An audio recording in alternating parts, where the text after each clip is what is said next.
but I mentioned this earlier. Of course, a house is a pretty big thing, so you'd think it would be easy to count, but apparently not. Local campaigners opposed to the new rail line through South Yorkshire say HS2 have miscounted the number of homes within 100 metres of the route. Our Doncaster reporter Kevin Larkin has been trying to do the maths. A house is a pretty big item, isn't it? So you'd think doing a count of the number of houses along the HS2 route in South Yorkshire would be one of the less controversial elements of this debate. Not the case. Campaigners wanting to compare the old Meadowhall route with the new M18 route say the numbers don't add up. In 2013, HS2 said there were just over 2,000 homes within 100 metres of the track, along the whole of the eastern leg of the HS2 line, which stretches from the West Midlands to Leeds. Today, HS2 say there are just over 1,400 homes within 100 metres of the track in just the old Meadowhall route. Campaigners challenge this. The Bramley group say it's 524 on the Meadowhall route, and the Crofton group say it's 345.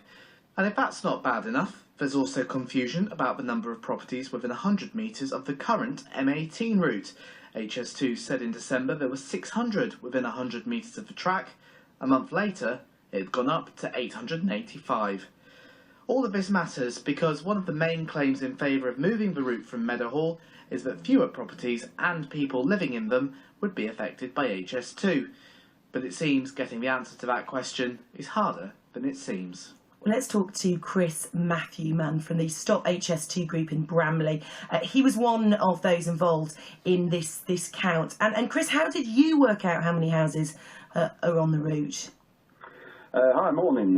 Well, we just used HS2's own documents, in fairness. We took the information from their 2013 report. So these are HS2's own figures. And from the area south of Chesterfield up to a place called Woodlesford, which is roughly the area that HS2 have been using in their property comparisons. If you take their reporting, there's 524 properties within 100 metres of the old 2013 Meadowhall route. Which is quite a bit different to the figure that HS2 are claiming, which is 1,439, which is conveniently more than the figure that they're quoting for the M18 Eastern route.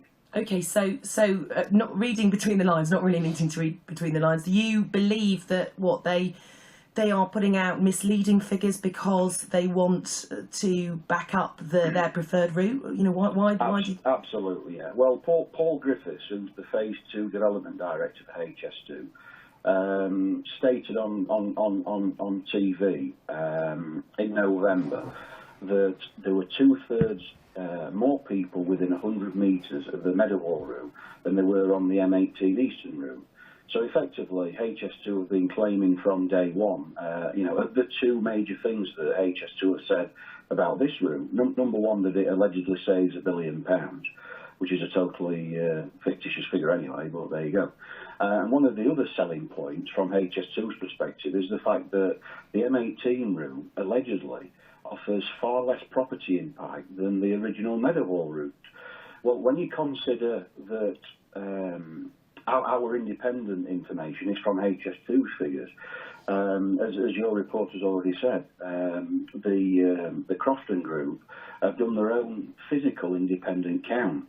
Now, this count took place over a period of about a week, and one of their members has actually painstakingly taken the HS2 maps, he's taken Royal Mail postcode data and Google Earth images, and he's physically counted every single property. So it's not an estimation, it's an actual physical count, almost like walking the route. And they've arrived at 345. Well, if you consider that Paul Griffiths claims there's going to be 2/3 fewer properties impacted, well, that's 230 of the actual figure. Well, there's just over 200 properties just on the Shimmer estate alone. What I'm struggling to understand, though, is why would HS2 want to do this? Surely it's in their interest for it to be as cheap as possible, and the more houses that are affected, the more people like yourself are upset about it, the more money that they have to pay out in the end as compensation. Why would they be using misleading figures to give the impression that the eastern route is preferable when it wasn't? Because it's going to cause them just as much problems if they have if they're using misleading figures. Because they can't count. It's obvious. Well, they can count because you said that you have used HS2's own figures. Exactly, yeah. Well, maybe they didn't look at their own. I mean, their own figures claim 524. That's in their own report. So if you say that that figure's correct, why did they report that figure in the 2013 documents? And when you actually look now, when I say they can't count, they haven't done a proper assessment of the M18 route. And their selling point of this route is that it offers far fewer property impact than the Meadowhall route does. Well, actually, if they were using their own figures, the M18 figures would need to be under 524.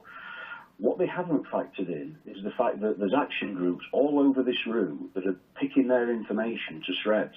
And actually, we're doing our own analysis of it, which is contradictory to all their figures. So actually, they're having to now inflate the figures of the original Meadowhall route to try and make it look like the M18 figures are sensible, and they're just not. Chris, can I just ask you a question? It's sort of 15. It's 7:15 on a Saturday morning. You talked about you're on the radio talking about this. You talked about all of these other campaign groups. You talked about someone who's gone through the figures with a fine-tooth comb. They've been looking on Google Earth. They've been comparing postcodes and all of this. I just wonder, as a campaigner, what kind of toll this is actually taking on you. You're talking about this yet again. There's people spending hours and hours on this. How's it affecting your life? Well, it's not affecting my life, to be honest. I don't think it's affected any of our lives. I think the reality is, the HS2 are proposing a route and they're making statements about this route that are clearly not factual. And wherever the route ends up, it's going to affect someone somewhere, whether it affects people on the M18 route, on the Meadowhall route. We don't want the route to affect anyone. But the fact is, when a government-funded department makes statements about properties which impact people's lives, that doesn't impact my life personally, it's just plain wrong that they're misleading the public. They're being disingenuous, and they're misleading. They're not only misleading the public, they're even misleading the MPs now. Chris, thank you ever so much for talking to me this morning. Pleasure. Chris Matthew Mann from the Stop HS2 group in Bramley. And we'll be hearing from HS2 after 8. Kevin Larkin there, waiting for the HS2 train. Well, I can speak to Leonie Dubois. She's the head of consultation and engagement for Phase 2 at HS2. And Leonie, spoke to campaigners earlier. They say that you've inflated the number of houses along the Meadowhall route in order to make the eastern route look better. How do you respond to that?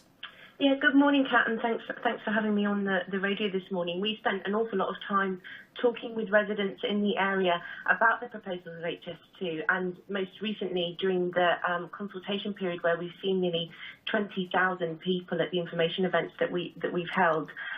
In terms of the numbers, there was obviously debate out there. I was meeting with groups this week discussing our methodology, and one of the things that we've been absolutely clear is our methodology hasn't changed. It's been the same methodology that's been employed across HS2, and we've tried to explain to people what it is that we do, which is quite simple in terms of the number of properties that are counted. It uses address point data, and they could replicate that same work if they chose to do so. They say there's been discrepancy within HS2's own publications. In terms of numbers of properties, yes. I think we set it out quite clearly what numbers are included in what, and we have also gone down and explained to people the methodology. I appreciate that it's quite complicated, that some of the work that we go into, so we have taken the time to make sure that we explain to people what it is that we include in our methodology and how we count things. But the ultimate thing here is that property is one element of the decision, which is what we set out from the outset, there are lots of other factors that come into the decisions of where to site a railway, property being just one of those. And if you look overall at the two routes, putting methodology aside, the Meadowhall route is more densely populated than the M18 route. So there is a difference there, even if you don't take into account those methodologies. The campaigners also call into question the cost, the fact that the idea that the Eastern route is significantly cheaper than the Meadowhall route. They don't believe it. Yeah, so in terms of the cost, we set out the reasons why we believe that the route is to be cheaper. But the whole point of the consultation that we have just gone through is for local people to raise those concerns to the Secretary of State. We've had an overwhelming response of people coming to the information event for us to provide them with information, and in some instances to dispel an awful lot of rumours out there and to try and simplify things for people so that they understand. But ultimately, it is for the Secretary of State to make a decision on the route. There has been no decision yet, and that's the purpose of the consultation process we've just run through. There is a problem here, isn't there? Because there's clearly a lack of trust. When I spoke to one of the campaigners earlier, he described someone who's basically pored over your documentation, then gone to the post office's own records regarding postcodes. He's then gone on to Google Maps to look at satellite imagery to count the number of houses. That's the lengths that they're going to because they don't trust what you are telling them.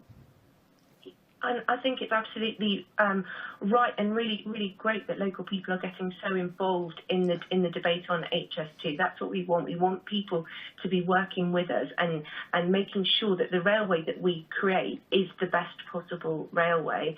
In terms of our process, it's done. It's an independently assured process. It is done by a group of experts, and then it is reviewed by another set of experts. So there is robustness in that process. But as I said originally, it's back down to they should be presenting their opinions and what they're finding within the consultation responses, and allowing us to assess and analyse that. And if there are things that we didn't know, absolutely fantastic. We can include that into the work that we do and present that to the Secretary of State. And when will we know what's happening with this? Because it feels like it's just going on and on forever. Yeah, I mean, it has been a long time in the development, this section of the HS2 scheme. And I appreciate for people that are waiting, it feels like an awful long time. So what happens now is we take all of the information that we've learned in the consultation. Our independent response analysis company, they analyse all of that. They present us with reports as they do that. Plus, we've got all of the information that we've gathered right from the summer last year when the route was first announced, and we've been starting to work on that and looking at which bits have we got right, which bits need to be modified. And we present all of that through our governance process within HS2 Limited, and then up to the Secretary of State for him to make a decision. With these sorts of things, it is difficult in terms of the timing because it totally depends on what comes out of the consultation, and it depends. There might be something that is thrown up that needs, for us to take a lot longer in reviewing it and providing advice to the Secretary of State. But I know he is committed to providing an announcement later this year, and we'll just need to wait for that, unfortunately. Leonie Dubois, thank you ever so much for talking to me this morning. That is Leonie Dubois, Head of Consultation and Engagement for Phase 2 at High Speed 2 HS2 Limited. I would love to know what you think if you were listening to that, if you were one of the people who fears that you will be affected by HS2. Were you convinced, Leonie there saying that they've used the same counting methodology when they were looking at Meadowhall, and now when they're looking at the Eastern route that there hasn't been any change? They say that it's verified by other people and that they've got it right, that the Meadowhall route is a more densely populated route, and that's why this Eastern route is the preferred one. Right, let me know what you